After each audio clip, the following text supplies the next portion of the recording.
So I want to say something about the path of freedom, which is the beginning of the Longchen training program. It's a necessary foundation for everyone who wants to proceed further into the different aspects that Longchen provides for people who want to deepen their understanding of the teaching of the Buddha. First of all, we begin with trying to notice in our lives the impermanent, the dynamic nature of our experience. It doesn't matter whether that's in everyday life or whether it's in just what happens in the flow of the mind in meditation. It's important to realize the changing nature of everything. Now, it begins like that, and there's a sense in which you seem not exactly external to the change, but as if you were watching the change somehow. Change is something that occurs and you observe it. And that's a necessary first step. But later, as you proceed, this would be a little bit further along the path that we're describing here. It's more as if you were trying to learn to unify yourself with the change as such. So you don't feel the change is something that is happening to you, but you are entering into and becoming part of the changing process. As though, in fact, the dynamic of the change were part of the natural power of your mind, the natural power of your experience. And that if you can do that in the right kind of way, and obviously takes a little bit of extra training and time to do that, then it becomes much easier to deal with everything that you encounter, because you find yourself entering into things with a genuine sense of openness, a genuine sense of this is not outside the limit of the things that I can cope with. It's as though the power of the mind and the power of the flow of experience is in fact you yourself. Then it's like there's no such thing as an obstruction, something that you dread, entering into. I'm sorry.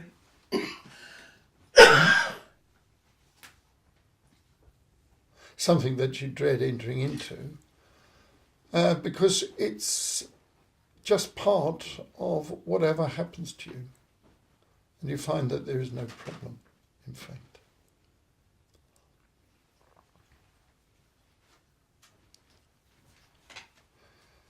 One of the things that you also will find is that experience has what you might call almost an irritating kind of quality about it.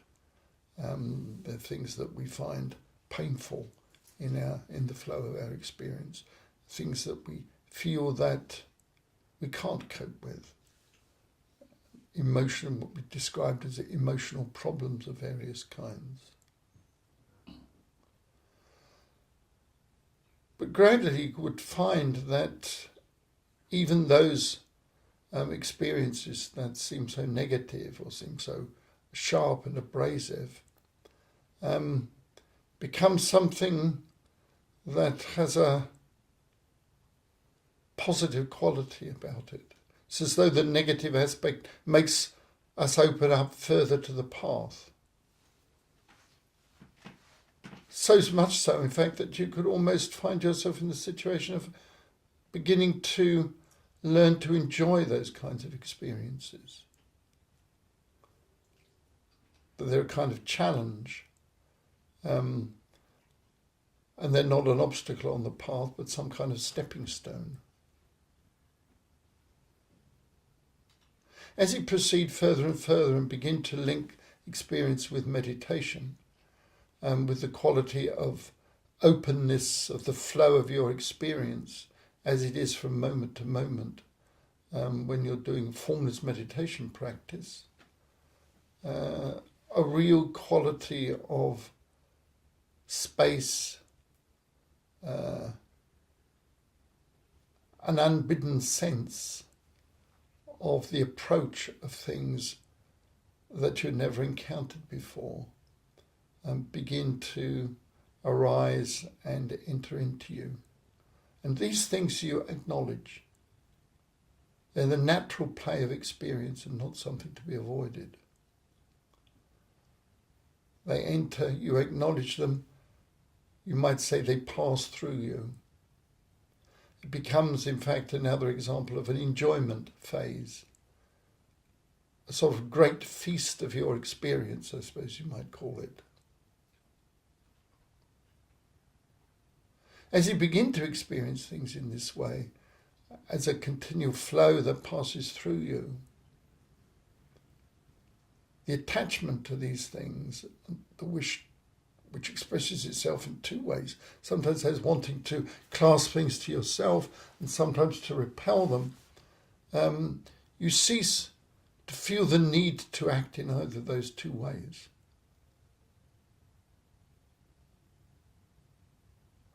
It's almost, you could say, if you could embrace those experiences, the flow of the experiences, without being attached and without being revolted.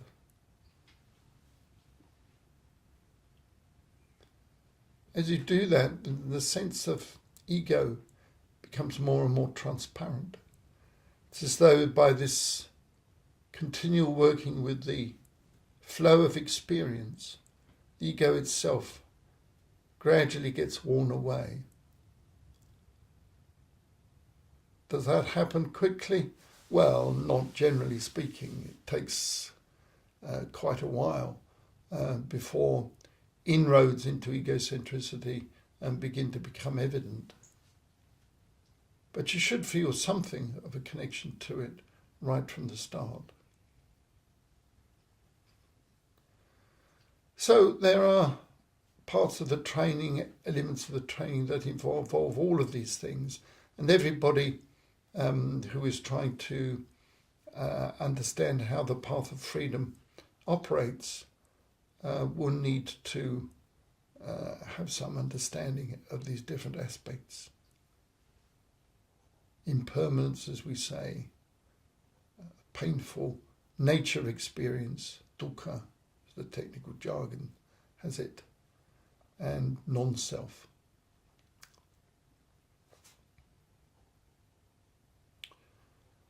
These develop further as the meditation increases.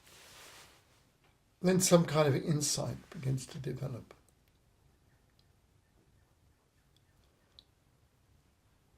That insight is very helpful to understanding both your sense of being compassionate towards others and, as Trungpa Rinpoche says, being gentle towards yourself.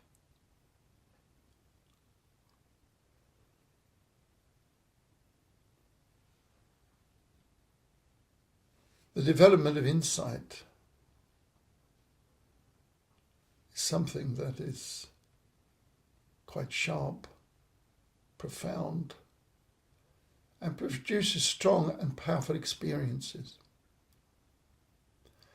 And the experiences that you get as what you might call a spin-off from the insight itself are very attractive somehow. As you might find, you have tremendous energy. Maybe you're not normally a rather energetic person, but you might find suddenly you seem to have a tremendously strong energy. You might find that your ability to understand you thought was rather limited, but now it seems that you have quite a sharp mind developing.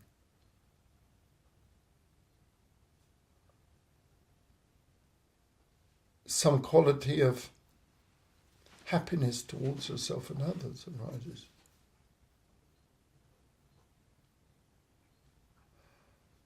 And none of these things are any kind of problem unless you become attached to them.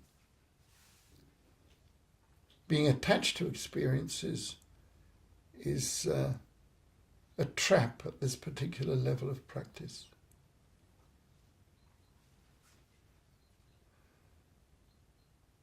It's something that you're always trained to avoid.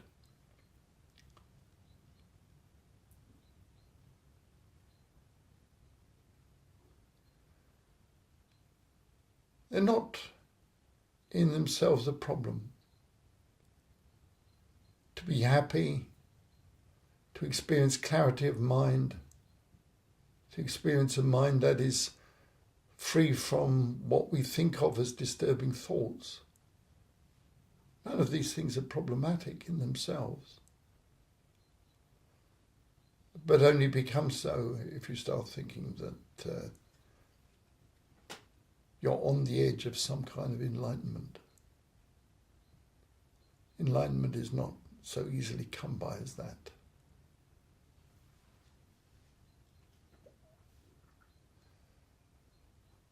When you've learned to let go of those experiences, whatever they may be, then you have genuine insight that isn't contaminated by clinging and ego projections.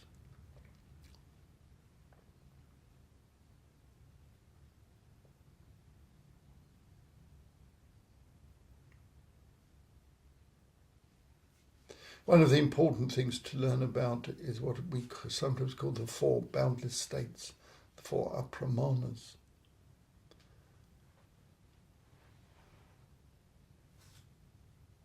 The central key to this is what is called bodhicitta, which means the awakened heart.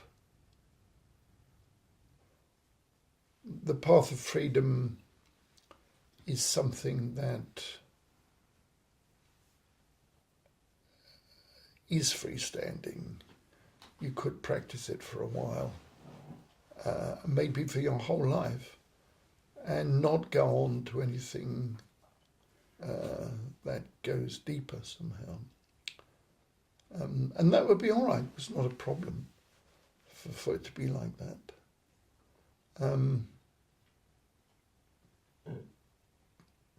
You need not go on to the lion's roar. You could just continue with the path of freedom, doing the different parts of the program and so on, and feeling connected, and you would be connected in quite a genuine way. The path of freedom is a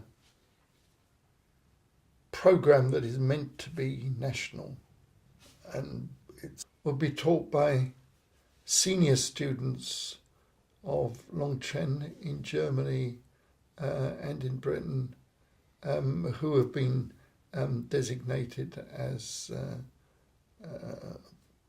people who would be appropriate to give these teachings, and they'd probably be teachers of the Lion's Roar already, but not necessarily so.